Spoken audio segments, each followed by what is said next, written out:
그리스도의 그 평강, 사랑, 그 축복을 갈라디아 교회에 인사말로 선포하기 전에 먼저 사도 바울이 자신이 누구라는 것을 밝혀주고 있어요.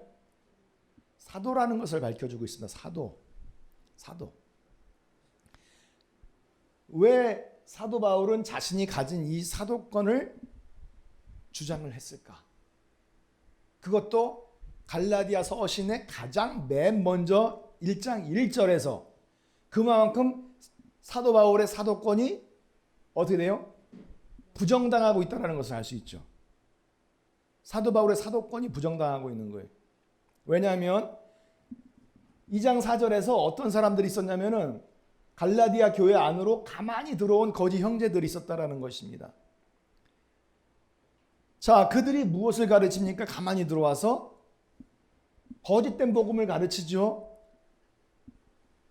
유대 율법주의 그리고 할례를 행해야만 구원을 받는다라는 그 할례 복음을 가르치고 있었습니다. 그 복음을 가지고 그들에게 있어서는 그게 복음이죠. 왜냐하면 할례를 반드시 행해야만 하나님께서 택하신 선민 그 백성 안에 소속될 수가 있기 때문에 할례를 행하지 않는 건 그들에게 크고 중차대한 문제라는 것입니다. 그래서 누구나 율법을 따라서 할례를 받게 했던 것이죠. 그래서 율법의 종으로 삼고자 저들이 전 세계에 흩어져서 유대인들을 찾아 들어가 기독교인들에게 복음을 자기들만의 복음을 가르치고 있었다는 것입니다. 그러면서 사도 바울은 12 제자들 중에 속하지도 않았을 뿐만 아니라 12 제자들과 같이 다니면서 복음을 전파하지도 않았고 또 예수 그리스도께서 죽고 사흘 만에 부활하신 이 부활을 목격한 적도 없는 사람이라는 거죠. 그렇기 때문에 사도권이 없다라는 거예요. 사도의 권한이 없다라는 것입니다. 오히려 이 사람은 스데반이 기독교의 복음을 증거할 때 스데반을 돌로 돌투척형으로 죽이는데 찬성 투표를 한 사람이죠.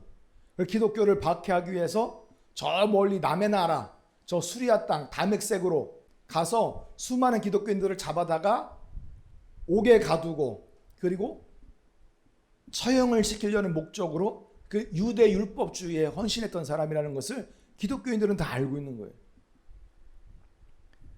그렇기 때문에 사도 바울은 12 사도에 속한 사람이 아니다. 사도권이 없다. 사도 바울이 말하는 것은 하나님의 복음이 아니라 거짓된 복음이고 자의적인 복음이고 사도 바울이 말을 꾸며내서 우리 유대교에 속한 사람들을 미혹하여 거짓된 복음으로 지옥으로 끌고 가는 자다라고 미혹을 하고 있었다는 거예요.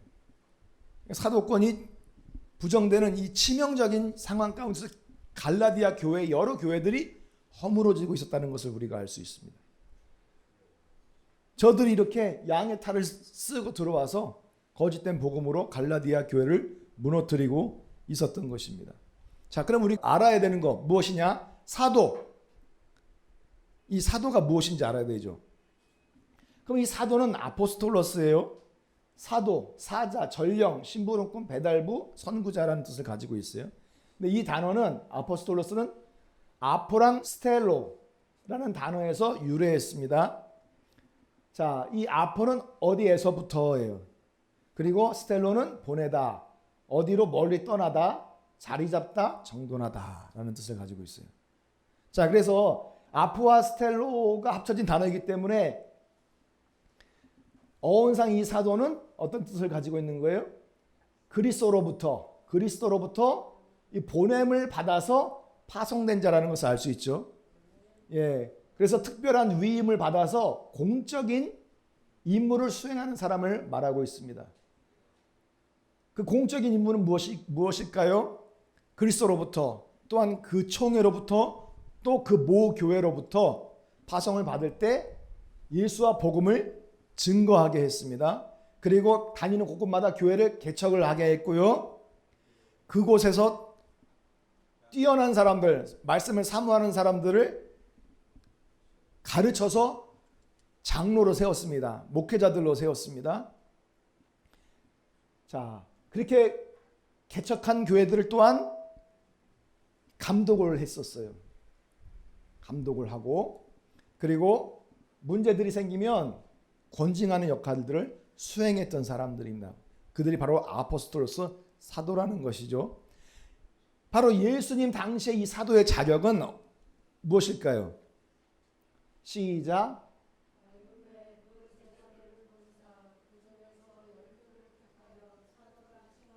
자, 이것은 예수님께서 예수님을 따르는 사람들 중에서 12명을 택하시고 그들에게 사도라고 칭하셨습니다. 그 12를 택하셔서 예수 그리스도의 복음을 가르치시고 그 복음을 가르치도록 보내신 거예요.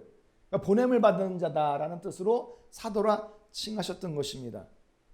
여기에는 사도 바울이 포함되지 않는 것을 알 수 있죠. 그리고 예수님 부활 이후의 사도의 자격은 어떤가를 보겠습니다. 21절에 보면 이러함으로 요한의 침례로부터 우리 가운데서 올리어 가신 날까지, 승천하신 날까지 주 예수께서 우리 가운데 출입하실 때에 시작.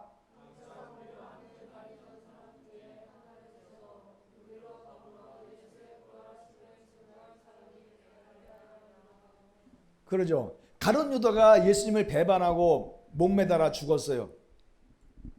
그래서 그 결혼된 자리를 또 다른 제자를 채우기 위해서 마띠아를 세우지 않습니까? 이곳에 12제자 가운데 사도 바울이 들어가지 않아요. 왜냐하면 사도 바울은 제자들 12제자들과 함께 다니지도 않았고 예수님의 부활을 목격한 자도 아니라는 것을 알 수 있습니다. 사도 바울은. 그러니까 유대인들 중에서 말씀에 어떤 이렇게 특출난 사람들이 다니면서 말씀을 사모하고 유대 율법주의를 사모하고 할례복음을 사모하는 자들이 전 세계로 다니면서 기독교에 미혹된 그 형제들을 구원하기 위하여 나름대로 열심을 내고 있었다라는 거예요. 그러면서 사도 바울의 사도권을 부정을 하면서 기독교인들을 허물어뜨리고 있었다는 것을 알 수 있죠. 자, 그러면 사도 바울 당시에는 사도의 자격이 어떻습니까? 사도 바울 당시의 사도 자격. 보면 그 성내 무리가 나뉘어 유대인들을 쫓는 자도 있고 두 사도를 쫓는 자들도 있다. 두 사도. 자, 그럼 두 사도 누구요? 바나바와 바울을. 바나바와 바울. 그러니까 사도 바울이 복음을 증거할 때 항상 옆에서 돕는 바나바가 있었습니다. 근데 그 바나바는 12제자도 아니고 사도라는 명칭도 없었지만은 사도 바울 당시에는 성경에 두 사도라고 기록을 하고 있습니다. 사도.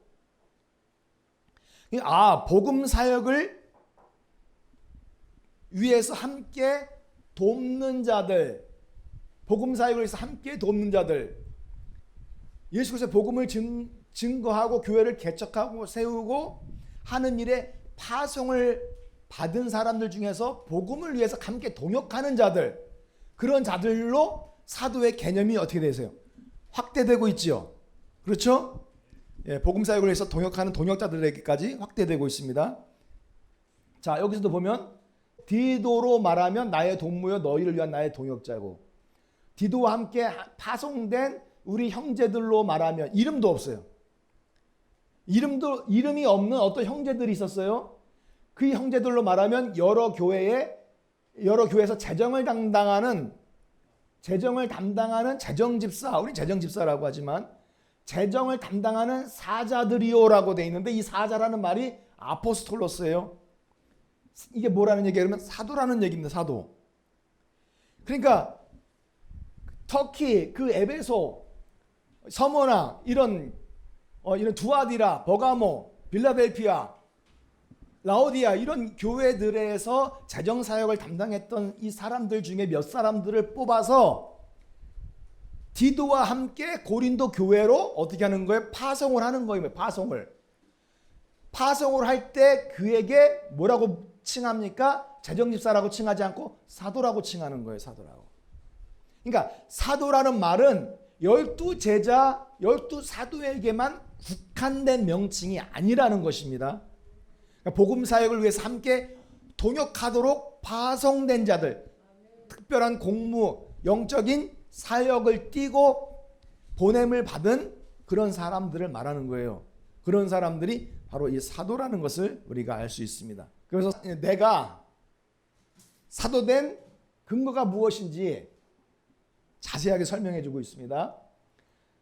사람들에게서 난 것이 아니요, 사람으로 말미암은 것도 아니요, 오직 예수 그리스도와 및 죽은 자 가운데서 그리스도를 살리신 누구로 말미암아 사도됐어요?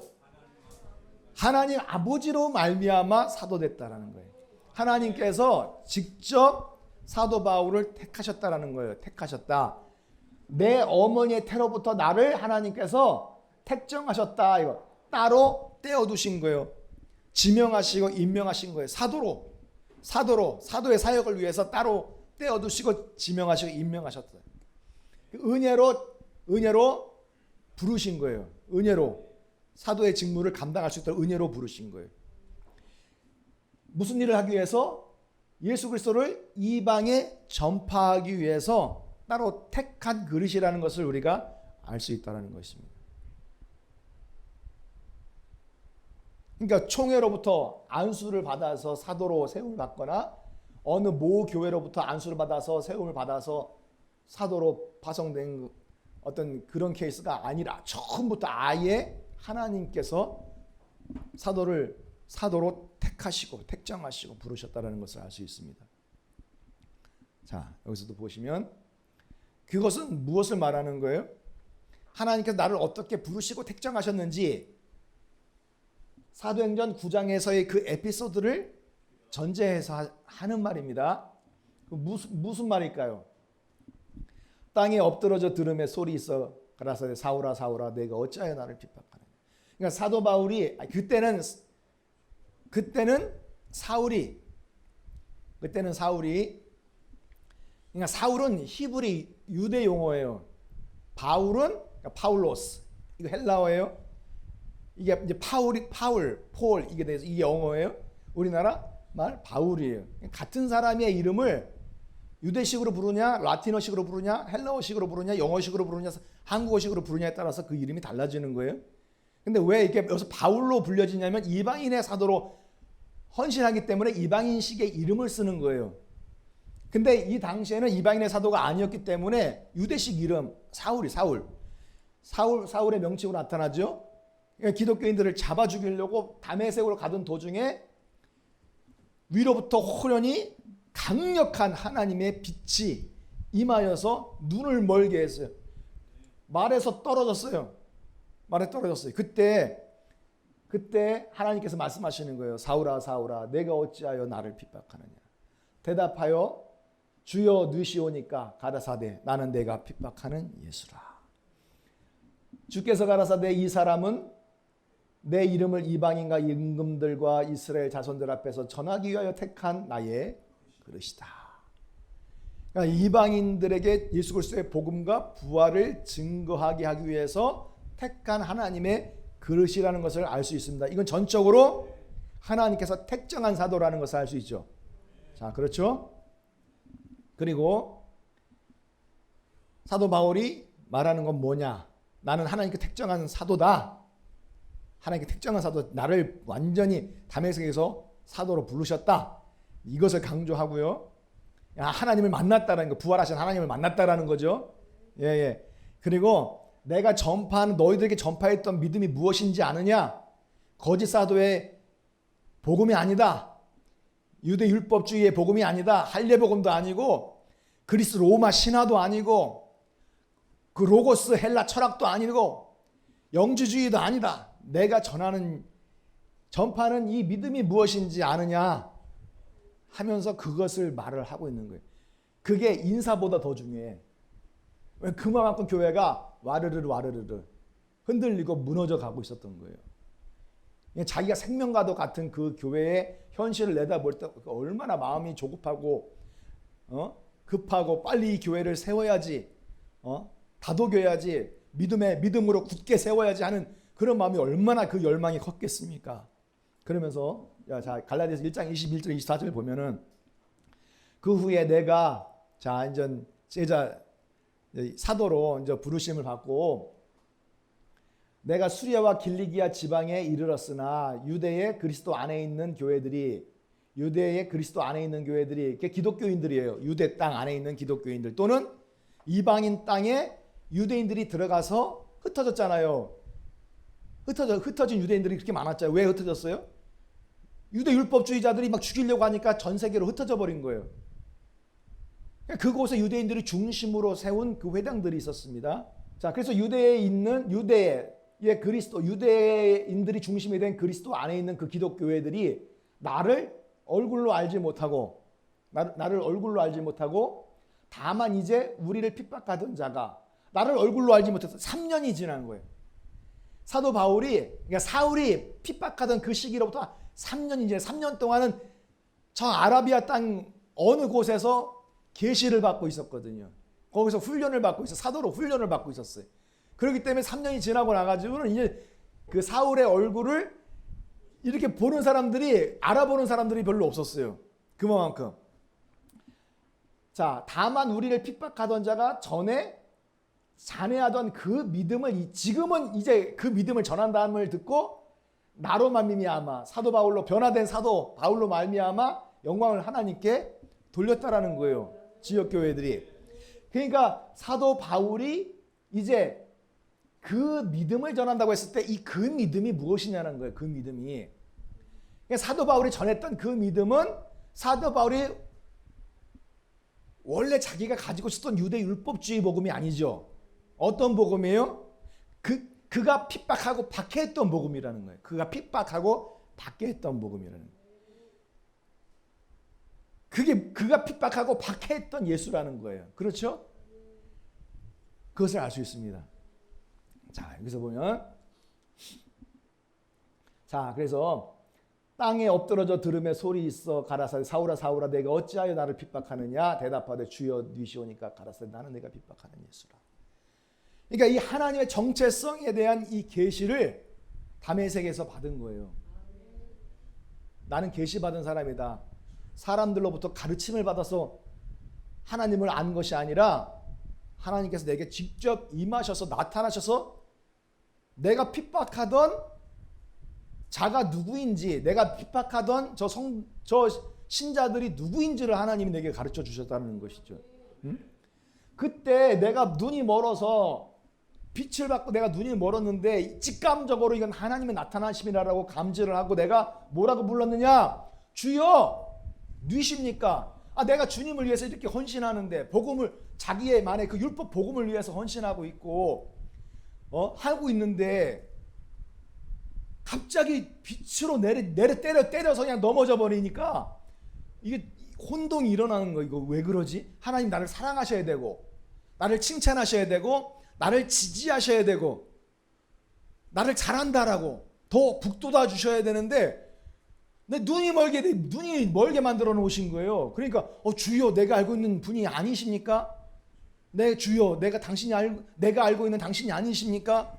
주여 느시오니까 주여라고 했을 때 헬라어로는 퀴리오스지만 사실 이 사람은 유대인이에요. 뭐라고 불렀을까요? 요드의 바브엘을 그들은 뭐라고 불렀어요? 주라고 부른 거예요. 아도나이요 이렇게 불렀던 거예요. 그들이 주여라고 하는 그 아도나이는 뭘 보고 아도나이라고 했어요? 요드의 바브엘을 보고 아도나이라고 불렀던 거예요. 아멘. 요드의 바브엘은 우리가 알고 있는 여호와 하나님이십니다. 구약의 하나님이십니다. 유대주의자들이 유일의 신으로 섬기는 그 하나님이시라는 거예요. 자, 그런데 주여 니시오니까 가라사대 나는 네가 핍박하는 누구라 그래요? 나는 예수하다 이렇게 말씀하시는 거예요. 자, 그러면 요드의 바벨 구약의 하나님 여호와는 신약의 누구가 되는 거예요? 예수아가 되시는 거예요. 예수아. 그러니까 유일하신 하나님 여호와는 바로 예수 그리스도이신 줄로 믿습니다. 그래서 이 계시를 받고 내가 지금까지 알고 있던 하나님은 내가 지식적으로 너무 미약했구나, 부족했구나, 확실한 계시를 받지 못했을 당시에는 어둠 가운데 있기 때문에 하나님의 이름이 정확하게 무엇인지 알지 못했었구나 하는 것을 알게 된 거예요. 그렇죠? 확실하게 이제 하나님이 바로 예수아를 통해서 드러내신 거예요. 확실히 드러내신 거예요. 예수님의 정체성을 계시하셔서 알게 해주셨다라는 것이죠. 자, 그러면서 나는 사도다라는 것을 주장하기 위해서 나는 예수님이 누구신지 정확하게 알고 너희들이 믿고 있는 하나님을 내가 믿는다. 내가 사도의 증거는, 내가 사도된 증거는 너희들이 아니냐. 내가 이 복음을 가지고 너희들을 가르쳤고 물과 성령으로 거듭나게 하지 않았느냐. 너희도 내가 받은 그 성령을 받고 함께 하나된 믿음을 공유하고 있지 않느냐. 성령 받을 때 유일하신 하나님을 체험하고 그렇게 믿고 있지 않느냐 하면서 사도권을 강력하게 어필하는 거죠. 예. 그러면서 갈라디아서 그 1장 1절에서 4절에 자, 정확하게 더 얘기합니다. 구체적으로 오직 예수 그리스도와 및 죽은 자 가운데서 그리스도를 살리신 하나님 아버지로 말미암아. 이렇게 되어 있어요. 요 밑에 3절에서도 하나님 아버지와 주 예수 그리스도로 쫓아라고 되어 있고 밑에는 그리스도께서 하나님 곧 우리 아버지의 이렇게 뜻을 따라 이렇게 말을 하고 있습니다. 자, 여기서 사도 바울이 뭐라고 얘기하는 거예요? 예수 그리스도와 및 죽은 자 가운데 살리신 그리스도를 살리신 하나님 아버지로 말미암아 이렇게 돼 있잖아요. 자, 요게 카이입니다. 카이예요. 자, 이것을 봤을 때 예수 그리스도는 누구라는 얘기예요? 인성으로 그리스도라는 얘기예요. 예수는 인성으로는 사람 그리스도라는 얘기고 신성으로는 누구예요? 그분이 하나님 아버지시라는 얘기죠. 자, 요 밑에는 우리 하나님 아버지와 주 예수 그리스도로 쫓아라고 했을 때 요 와는 하나님 아버지라는 아버지 하나님이 계시고 아들 예수 그리스도라는 하나님이 따로 계신다는 뜻이 아니라 하나님 아버지 곧 주 예수 그리스도예요. 믿으십니까? 자, 그리고 여기서는 4절에서는 자, 그리스도께서 하나님 카인데 성경 번역자들이 3절에서는 와를 붙였는데 4절에서는 곧을 붙였어요. 왜 곧을 붙였을까요? 왜 곧을 붙였을까요? 그리스도께서 하나님 곧 우리 아버지의 뜻을 왜 곧을 붙였을까요? 자, 여기서 보면 그리스도 예수 그리스도요. 그러면 예수 그리스도 하나님 한 분, 여기 하나님 있죠? 하나님 두 분. 여기 만약에 와를 붙였다고 한다면 와 및 이것을 붙였다고 한다면 와를 붙였다고 한다면 하나님과 우리 아버지라고 하니까 하나님과 우리 아버지는 또 다른 분이에요. 그렇죠? 자, 그럼 한 분, 두 분, 세 분이에요. 성령을 포함하면 몇 분이에요? 네 분이 되는 거예요. 그러니까 사위일체로 만들기 때문에 삼위일체를 교리를 주장하는 삼위일체론자들은 이 카이를 곧으로 번역을 한 거예요. 카이는 and 그리고와 곧 이분 이 곧으로도 번역할 수 있는 단어라는 것을 우리가 알 수 있죠. 그렇죠? 자, 그러니까 그리스도께서 하나님 곧 우리 아버지의 뜻을 따라. 자, 그러면 이 그리스도는 유일하신 하나님의 뭘 말하는 거예요? 인성을 말하죠. 하나님 곧 우리 아버지는 유일하신 하나님의 뭘 말하는 거예요? 신성을 강조하고 있는 것입니다. 그렇죠? 그렇기 때문에 1절에서 1절, 3절, 4절을 우리가 잘 해석을 해야 돼요. 그래서 예수 그리스도를 우리는 인격과 위격의 구분이 아니라 신성과 인성으로 구분을 하는 것입니다. 유일하신 하나님은 신성과 인성으로 구분되어 있어요. 아멘. 유일하신 하나님의 신성은 하나님이시고 아버지이십니다. 그렇죠? 하나님 곧 우리 아버지와 그렇죠? 신성을 말씀하고 있는 거예요. 자, 아까 여기서 그리스도라고 말하는 것은 유일하신 하나님의 그리스도 인성을 말하고 있는 거고 그분이 예수라고 했죠. 예수 그리스도라고 했기 때문에 예수는 유일하신 하나님의 인성을 말하고 있는 것입니다. 그러니까 유일하신 하나님 아버지 하나님 아들 하나님 성령 하나님 또 다른 하나님 이렇게 삼위일체 사위일체로 인격적으로 위격을 구분하는 것이 아니라 우리는 유일하신 하나님을 신성과 인성으로 구분을 하면 성경 서신서에 기록되어 있는 혼동을 가져다 주는 말씀이 그렇게 쉽게 이해가 될 수 밖에 없어요. 그렇지 않습니까? 할렐루야. 자, 형제들아 내가 너희에게 알게 하노니 내가 전한 복음이 사람의 뜻을 따라 된 것이 아니다. 자, 예수 그리스도의 그 정체성이 무엇인지 하나님께서 내게 계시를 주셨어요. 또 하나는 예수님의 복음에 대한 정체성이 무엇인지 계시를 주셨기 때문에 내가 사도로서 부족함이 없다라는 거예요. 부활하신 예수 그리스도를 만나서 지금 부활을 증거하고 있기 때문에, 복음을 증거하고 있기 때문에 나는 사도로서 손색이 없는 자다라는 거죠. 강력하게 갈라디아 교회를 자신의 사도권을 주장을 하고 있다라는 것입니다. 자, 이는 내가 사람에게서 받은 것이 아니고 배운 것도 아니라 오직 예수 그리스도의 계시로 말미암았다라는 것입니다. 그러니까 3년 동안 아라비아 땅에 어느 굴이든 산속이든 광야에 있으면서 복음을 계시받은 거예요. 그냥 구약 성경에 대해서 그냥 통달하는 사도 바울은 신약적 계시를 이렇게 벗겨주시는 그 놀라운 체험을 통해서 하나님의 복음이 무엇인지 정확하게 깨달은 거죠. 자, 여기서 계시라는 것은 아포칼립시스예요. 폭로하다라는 말과 칼리토라는 말이 합쳐진 말이에요. 자, 그러니까 덮다, 감추다. 그러니까 복음이 감춰져 있었는데 하나님의 계시를 부어서 계시를 주셔서 확 열어서 복음이 무엇인지 알게 되고 유일하신 하나님의 이름이 무엇인지 알게 되고 예수님이 누구인지 알게 된 거예요. 이게 계시예요, 계시. 그러니까 이건 사람한테 배운 게 아니라 하나님으로부터 직접 들었다라는 거예요, 자신이. 직접 체험하고 자신이 경험적으로 알고 있는 진리라는 것을 말씀해 주고 있는 거예요. 그래서 이 복음 안에는 뭐예요?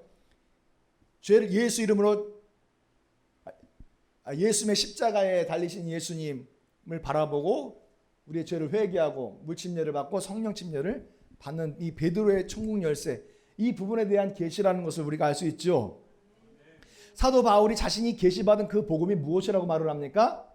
뭐라고 말을 해요? 내가 너희에게 전한 그 복음이 무엇입니까?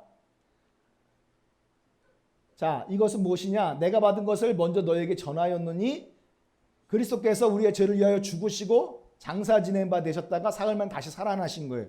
예수 그리스도의 죽음, 장사, 부활이 내가 너희에게 전한 복음이라고 말하고 그 복음을 굳게 지키고 헛되이 믿지 아니하면 이 복음으로 말미암아 무엇을 얻어요?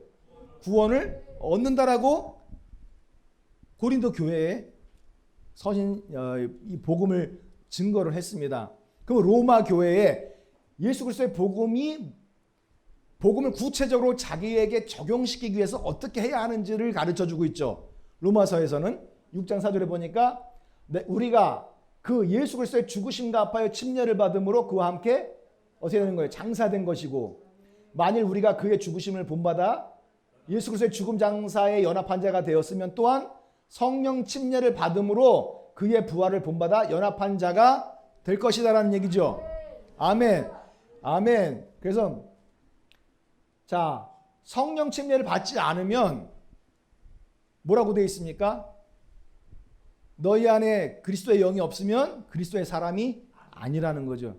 그러니까 죄사함을 받았지만은 그리스도의 사람이 아니라.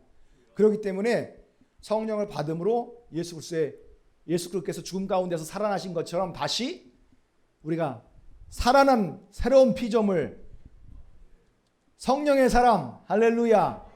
예. 예수 그리스도의 부활과 연합한 자가 되어야 된다는 것을 말씀해 주고 있는 거예요. 자, 이것이 하나님께서 사도 바울에게 아라비아 땅에서 계시해 주셨던 그 말씀이에요. 복음이 무엇이고 그 복음에 연합하는 방법이 무엇인지 정확하게 일러주셨어요.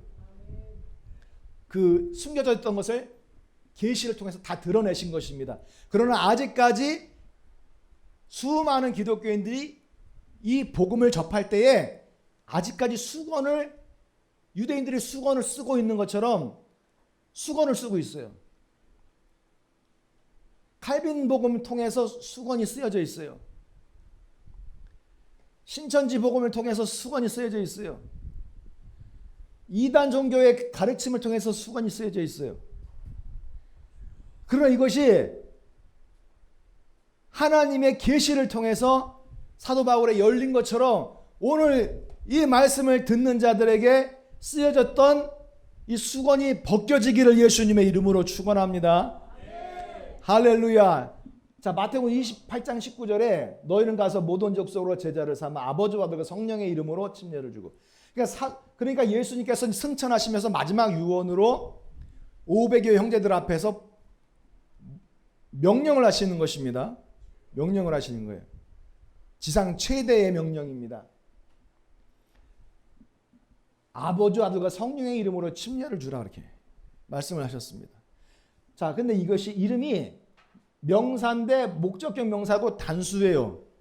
단수예요. 자, 그러면 아버지와 아들과 성령이 인격적으로 세 분으로 구분된 세 분의 하나님을 말하는 것이 아니라 아버지의 이름과 아들의 이름과 성령의 이름이 단 유일한 하나라는 것을 알 수 있는 거죠. 유일한 하나. 그러면 유일한 하나의 이름이 무엇인지 그 이름을 찾아서 침례를 주라는 것입니다. 반드시 그 이름으로 줘야 되는 그 목적격이기 때문에 목적이 있다라는 거예요. 목적이 있다라는 거예요. 왜 아버지, 아들과 성령의 이름이 무엇인지 찾아서 그 이름으로 침례를 줘야 되는지 그 목적한 바를 이루라는 거예요. 목적한 바를. 네, 목적격이니까. 그럼 왜 예수 이름으로 침례를 줘야 되는 거예요? 응? 하나님 아버지, 아들, 성령의 이름이 누구예요? 예수 그리스도예요. 이 말을 들었던 사도 베드로가 오순절날 수많은 사람들 앞에서 복음을 증거할 때 우리가 예수를 십자가에 못 박아 죽인 이 죄를 어찌할꼬 하거늘 우리가 구원받기 위해서 죄사함 받기 위해서 어떻게 하면 좋겠습니까? 그때 어찌할꼬 하거늘 했을 때 베드로가 뭐라고 합니까? 너희는 회개하고 죄를 회개하고 예수 그리스도의 이름으로 침례를 받으라고 하잖아요. 아, 그러면 아버지, 아들과 성령의 이름, 그 단수가 무엇인지 정확하게 아버지의 이름, 아들의 이름, 성령의 이름이 무엇인지 그 단수가 정확하게 베드로를 통해서 계시된 거예요. 알려진 거예요. 그러면 예수 그리스도의 이름으로 침례를 받고 뭘 받으라? 죄사함을 얻으라 그렇게 돼 있잖아요. 그래서 주님께서 아버지, 아들과 성령의 이름으로 그 이름으로 침례를 받아야 되는 그 목적을 우리가 분명하게 알아야 된다 라고 해서 이 목적격으로 문법을 넣으신 거예요. 박아 넣으신 거예요. 그러니까 침례를 받는 그 목적을 우리가 알아야 돼. 그래서 받아도 되고 안 받아도 되고 자기 마음대로 해야 될 것이 아니라 반드시 받아야 될 목적이 있는데 그것은 내가 죄 가운데서 죄사함을 받기 위해서 죄사함을 받는 유일한 방법은 회개하고 예수 그리스도의 이름으로 침례받는 것입니다. 그럴 때 예수 그리스도의 보혈의 은총이 부어져서 예수님의 보혈로 죄가 씻어지는 놀라운 역사가 있는 줄로 믿습니다. 그 복음을 정확하게 사도 베드로에게 계시하시고 이 복음을 증거한 것입니다. 예수님이 누군지 증거하시고 그 복음이 무엇인지 증거한 거예요. 자, 이 복음은 사도 바울에게 가르쳤던 그 복음, 예수 그리스도의 죽음장사 부활, 그 부활에 연합하기 위해서 예수 이름으로 침례받고 성령 받는 거, 그것은 사도 베드로가 가르쳤던 예수 이름으로 침례받고 죄사함을 얻고 성령을 받으리니 그 말씀과 전혀 다른 말씀이 아니라 동일한 말씀이라는 거. 내가 증거하는 이 복음은 거짓된 가르침이 아니라 사도들이 증거했던 바로 그 복음이라는 것을 강조하면서 자신의 사도권을 주장하는 거예요. 그리고 이 복음은 또한 예수님의 가르침과 다를 바가 없다라는 거죠. 자, 예수님은 뭐라고 하셨습니까? 다 같이 시작.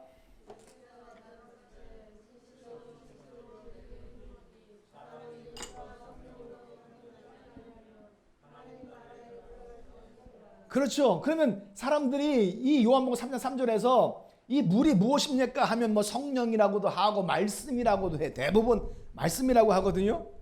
그러면 이 말씀 물과 성령으로 거듭나지 않으면 하나님의 나라에 들어갈 수 없다라고 했을 때 물과 성령이 무엇이겠습니까? 물은 무엇이겠습니까? 예수 그리스도의 이름으로 죄사함 받기 위하여 받는 물침례라는 것을 알 수 있죠.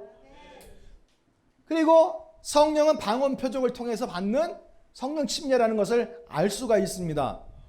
그러니까 이 물과 성령으로 거듭나야 구원받을 수 있고 하나님의 나라에 들어갈 수 있다라는 예수님의 가르침과 다를 바가 없다. 똑같은 말씀이다. 내가 너희들에게 증거해 세웠던 이 교회 선포된 이 말씀은 예수님께서 증거하셨던 말씀이고 사도 베드로가 오순절날 선포했던 말씀이고 그 말씀 내가 가감 없이 그대로 증거하고 있는 거예요. 그대로 증거하고 있는 것이다. 나는 하나님 앞에서 하나님께서 세우신 사도다.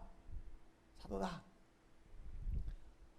자, 여기서 보겠습니다. 그러니까 내가 이제 갈라디아서 1장에 그러니까 내가 이제 사람들에게 좋게 하랴 하나님께 좋게 하랴 사람들에게 기쁨을 구하랴 내가 지금까지 사람의 기쁨을 구하는 것이었다면 시작 아니라 그리스도의 종이 아니라 내가 사람들에게 좋게 하랴 이제 사람들이 원하는 그 복음을 가르치다 이거예요.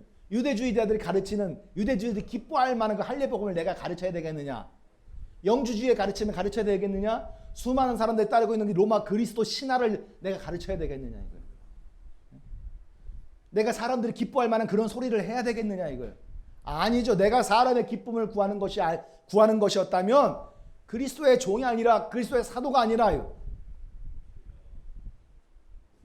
내가 전하는 이 복음은 사람의 뜻으로 만들어낸 복음이 아니라는 거예요. 사람이 만들어낸 칼빈 복음, 사람이 만들어낸 루터 복음, 사람이 만들어낸 카톨릭 복음, 사람들이 만들어낸 영주주의 복음 이런 복음들이 아니라는 거예요. 유대 율법주의 복음 뭐 그런 복음들이 아니라는 거예요. 내가 증거하는 이 복음은 하나님께서 계시한 복음이라는 거죠. 하나님께 계시한 복음. 그렇기 때문에 이 복음이 아닌 다른 복음을 전하면 나는 그리스도의 사도가 아니다. 그리스도의 종이 아니다. 다른 복음을 증거하는 교회가 있다면 그 교회는 그리스도의 교회가 아니라는 것입니다. 이 복음이 아니면 그 목사도 타이틀만 목사지 실상은 그리스도의 목사가 아니라는 것입니다. 믿으십니까?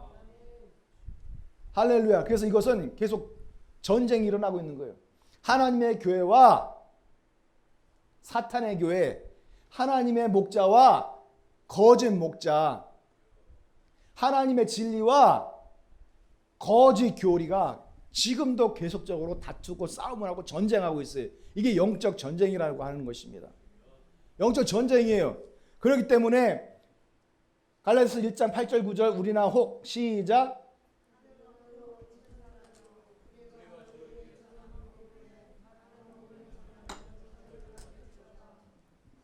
시작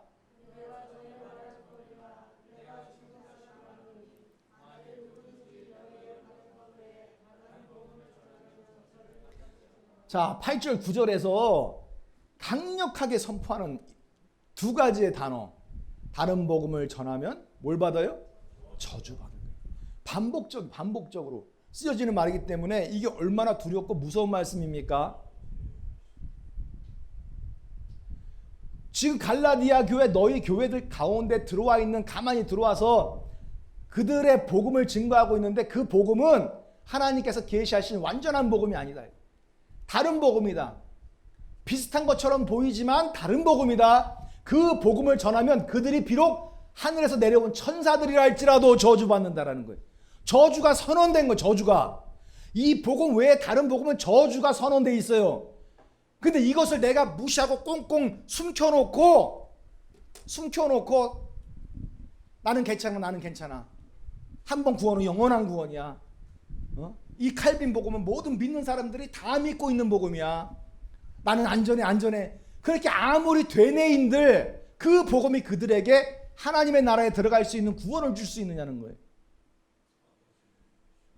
사랑하는 성도 여러분, 오늘 이 말씀 갈라디아서 1장의 사도권을 강력하게 주장하면서 자신이 왜 사도인지를 계시의 말씀과 계시의 복음을 통해서